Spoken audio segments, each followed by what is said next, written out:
একটু রোদে শুকিয়ে নিয়েছি। টক মিষ্টি ঝাল আচার করে দেখাবো। আচারের জন্য ধনে, মৌরি, পাঁচফোড়ন, শুকনো লঙ্কা, জিরে শুকনো খোলা একটু ভেজে নেব। ভাজা হয়ে গেছে, ঠান্ডা হলে গুঁড়ো করে নেব। তেল গরম হয়ে গেছে, পাঁচফোড়ন আর শুকনো লঙ্কা দিয়ে দিচ্ছি।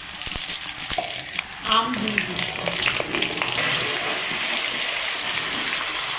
স্বাদ মতো নুন দিচ্ছি আর হলুদ দিচ্ছি। 2-3 মিনিট আমটা তেলে কষে দেবো।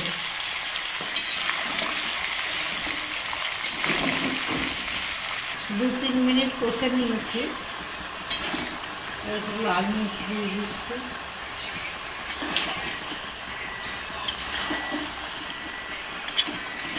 750 চিনি দিয়ে দিচ্ছি। চিনি দিয়ে আমি নাড়তে থাকবো। থাকছি। এই যে আম সেদ্ধ হয়ে গেছে, এই যে দেখছে। এবারে মশলা দিয়ে দেবো। ভাজা মশলা দিয়ে একটু ফুটিয়ে নিলাম। আচার যাতে ভালো থাকে ওর জন্য একটু ভিনিগার দিয়ে দিচ্ছি। সুন্দর কালার। এই যে টক মিষ্টি ঝাল আচার আমাদের তৈরি হয়ে গেছে।